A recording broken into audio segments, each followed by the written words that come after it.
Thanks for coming back and checking this part out. Watch this bit and get to the end. So, ta-da, Captain Tape. Let's use the tweezers again and get this one in here.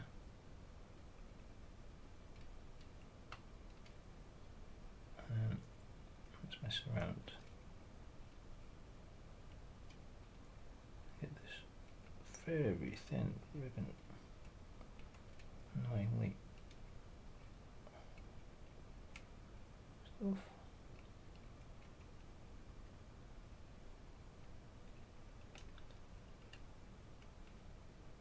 It's in there. Press it down. And this one is going to be awkward.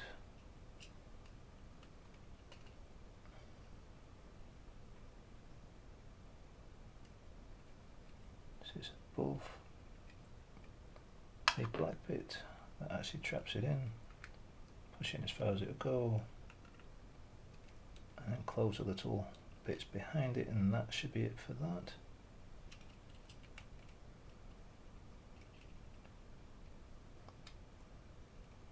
That should be fine there. So what do we do now? Okay, so let's bring the Wi-Fi across. Make sure it sits in a little notch that's on this side. It sits just here. Is it going to fit? No. Can I get things right? No, they haven't quite got the distances, so you're going to have to squish it a little bit in this new case. So you bring it across.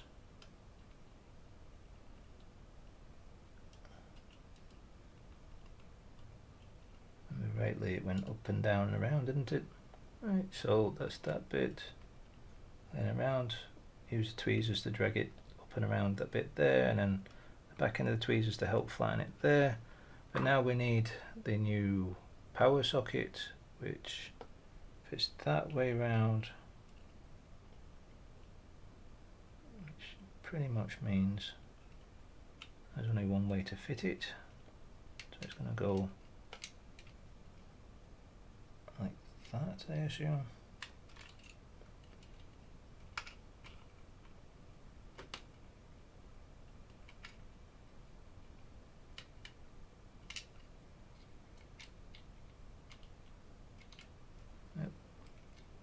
Some messing around to be done, but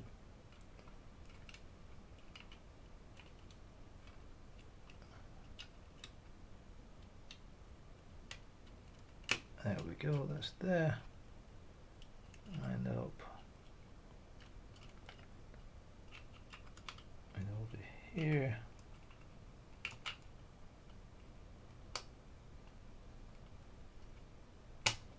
There we go. Squish the wires down, and that's it. Apart from maybe push the wires that way. Does this bit of tape here actually still stick? No, it doesn't, so some fresh Captain Tape for that bit. Okay, 2 fresh bits of Captain Tape because that wire was being awkward as well around this bit of plastic. So it must be onto the screw, so we have 1 screw, that must be that one. Okay, so even with my master plan of going backwards with the screws, I've messed up. The one that I put here actually goes there. Now this one goes here, and thankfully it's the same size screw, so no big deal. But even so, see, even trying to get things right, it might not do things the way that you want them to. Okay, before popping this back on, I do want to point out that you need to stick the little yellow thing back on, and I found that the best way is to actually pull off the switch and then line it up, so the funny little bit that sticks up at the edge should be at this end. And then we should be able to put that bit over there Let's line this up there, turn it on.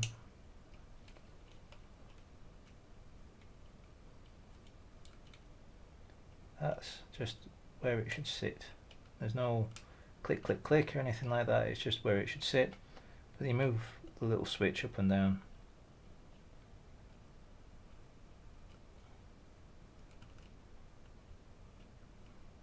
Don't go too far or anything like that, it's just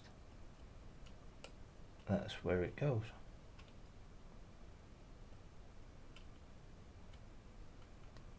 I think it slides too far at all.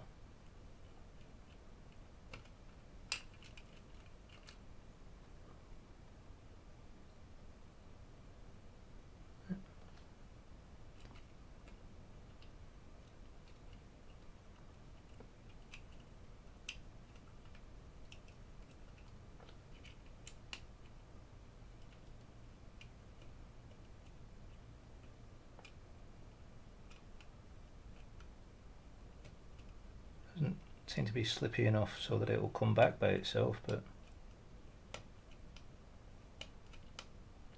I'm gonna have to slide it back afterwards. Anyway, let's get this bit in. Right, so that's sitting there. Let's mess around and get this ribbon cable in. That's that one. It just sort of precariously sits there now, it seems.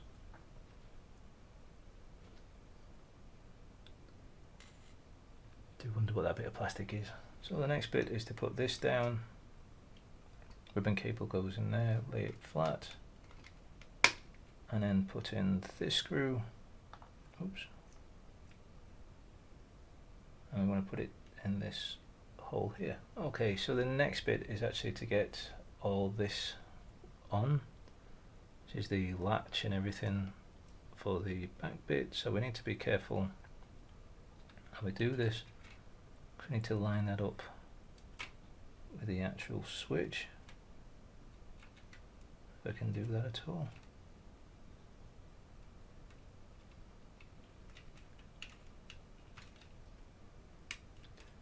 It's one thing to go in, but don't want to break the latch.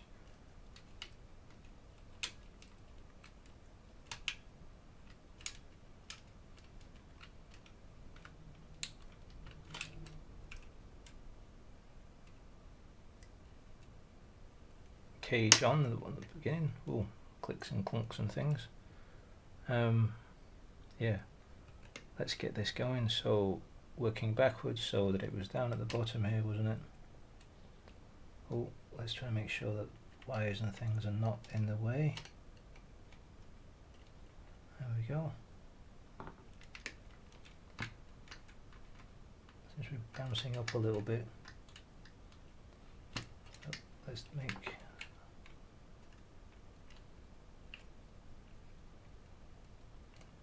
sure that the wire from the speakers are not in the way, because we wouldn't want that.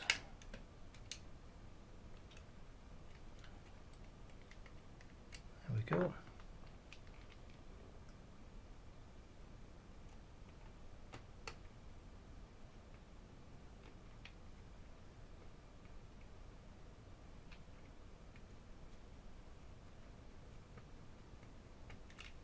Okay, so that's that bit. So let's get this top shoulder button on, and the way we do that is lining up with the bits that are there, and then just slot it on over the top. Trying to think. That's probably the Bluetooth set there. But very clever place to put it. Now, this is where it starts to get interesting on this little mod of what we're doing here, is that to fit the screen, there's a very dainty little soldering part that I have to do now. Let's zoom in so we can panic later. Panic after doing it. Keep zooming in, keep zooming in, keep zooming in, keep zooming in, keep zooming in, keep zooming in. Now, the instructions that I've got don't copy this particular format, I don't think. Yeah, double checking. The closest they've got is to connect these 2 points here. Now, they don't say anything else for this particular version, because they don't show this version. There seems to be more than one version of the 1000 series, which is great help when you're trying to do stuff. They show 2 different versions, but not this one. So yeah, those 2 there, I've got to get a blob of solder on there. There's nothing connected to them at the moment, but I've got to get a blob of solder on there to make that connection work. Thank goodness I have got this zooming capabilities, because with my naked eye and my forever getting older, I can't quite see that. I suppose I'm going to the opticians next year. So let's get a dollop of solder on there. So it's been a few days since I've been attacking this. I've made a different episode in the meantime. You've probably already seen that one already, but let's get on with doing this bit, which is the soldering. As you can see, I've put my soldering station across. Let's zoom in, and while I'm doing that, I'll talk to you about what I hope is the correct pin, bit that I'm supposed to be doing, going towards the correct pin. Now, the place I purchased this from, they're showing 2 different versions of the 1000 of where you're supposed to do it for the PCB or the motherboard, but for me, I seem to have a 3rd one. Now, I believe it's this one here. These 2 points here need a blob of solder to make a connection, because it actually leads down to pin 34. Now, they do mention that in the what's laughably the manual online for it, but they don't show this particular setup. Just mention that it's 34, and then they show 2 different other PCBs. So with my fantastic soldering skills, that is being said firmly tongue-in-cheek, I'm going to hope I can just put a nice little blob of solder there, and that's it. And then we can put everything back together again, hopefully. Well, fit the screen and put everything back together again. So let's heat up the soldering iron. I'll jump to it's warmed up, and then I'll start attacking it. So the soldering iron is now nicely warmed up. I'm just reaching for my flux, liquid flux. I'm going to put a little bit just of where I actually want. Well, that's an awful lot, isn't it? Oh well, lesson learnt. I thought I had knocked off a fair bit first, but there we go. Sorry for my hands sort of flashing backwards and forwards over the screen.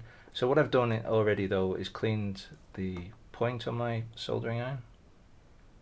I'm applying a little bit of solder. You can see I've just got a tiny little bit of solder on the end there. Now I'm having to watch a little video playback of what you're seeing at the same time.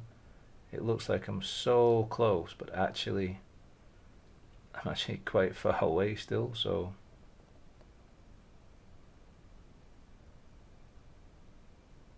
there we go. Whoa.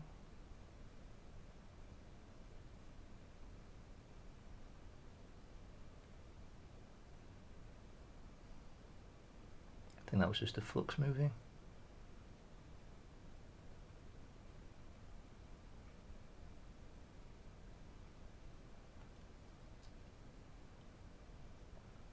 There we go. I believe I've got a connection across the 2 points now. Either that, I've lifted up a resistor. I think I have. Let's try again. I don't want to do it for too long, I don't end up touching something else.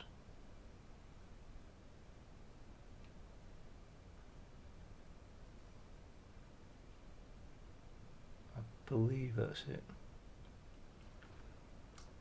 Just cleaning off the nib, put my soldering iron away, and then I'm going to get my multimeter, that's the word, multimeter. I'm going to see if I can test between the two. So I'm going to see if I can rest at 2 points. So I want a point there. There we go, nice beep. So at that edge,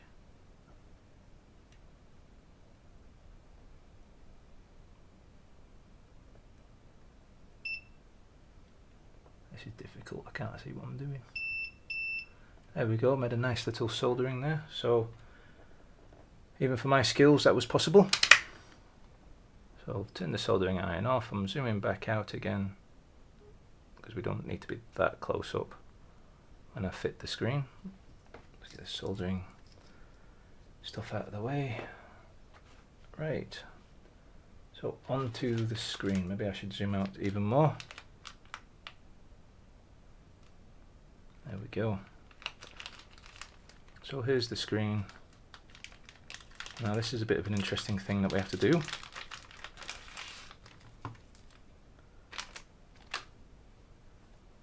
We need this little connector first.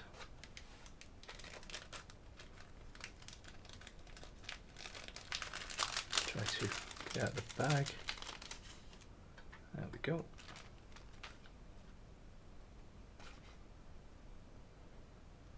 Now we have the screen. The screen's being protected at the moment by this padding bit, which we'll need in a moment when we've finished. We don't actually need all of that, just need the outer edge. The screen is being protected by a screen protector. But then we've got to get this into there and then that into there.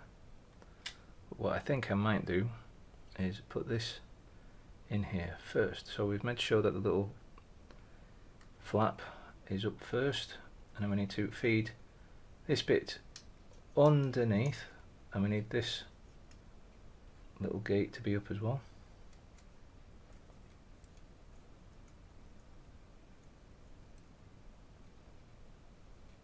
I messed this up already.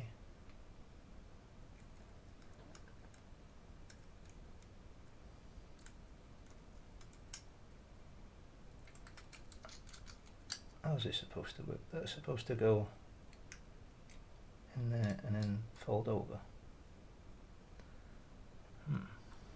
Okay, a bit of a jump shot. Yes, this needs to go in there first, but what I need to do is make sure that the little flap on this one is up first and the flap on the big one is up. Then we need to feed this underneath that bit of metal there, bring it back gently, trying not to get it all trapped, and then we need to get this thinner one in into its little connector, which is a bit of a fun thing to do, put it that way. No idea if you want to watch me do this in real time to see how difficult it is versus a jump shot even.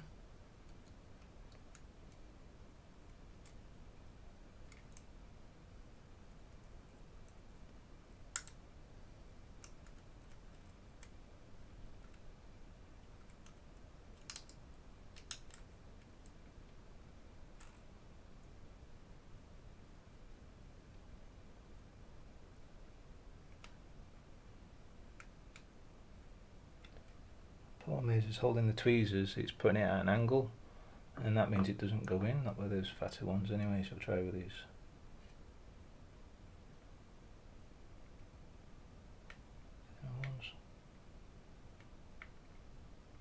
This is proving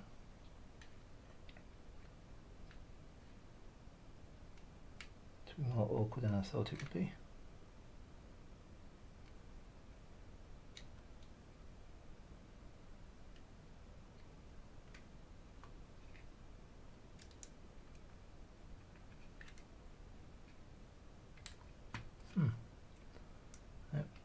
Got to be very careful not to actually break this ribbon. I think I'm going to do this off camera and then explain what I've done to get it in there. after a bit of figuring it out. Using the round-headed tweezers, I held it just behind the little wings that it has. I'll actually zoom in and show you the wings that it has. I have no idea if that's the correct name for it, but we'll see. There we go. You can see that there's two little flaps on the outside, we'll call them wings. Using the tweezers like this and pushed gently upwards, straight up and down, because there's no components to suddenly fly off or anything. There shouldn't be anyway, because of, you know, we haven't been doing any soldering, anything like that anyway there. Speaking of soldering, one thing I want to do after I've got this ribbon cable in there is clean up that area and get rid of the flux that I put on. This one should be a lot easier. See, I've just pushed its back end with my thumb and it's lined itself up quite nicely. There we go, pushing the flap down. There we go, that's that one in. And obviously with this one, when I pushed it in there, I've pushed the little flap down as well. But now I'm going to clean up that bit of area where I put some flux.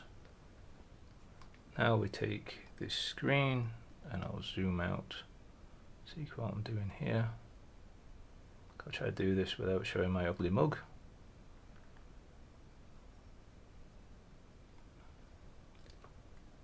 This will be fun because there is lots of reflections. But we now need to pull up the flap on the ribbon cable. Put the ribbon cable in there.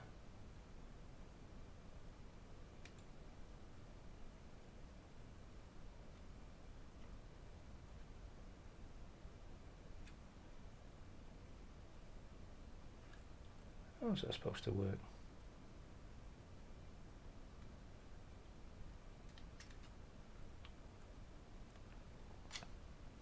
So as you can see, I've installed the screen now, which is actually a bit different than what you might think it does. It actually goes in from the back, so you end up with this sort of affair going on.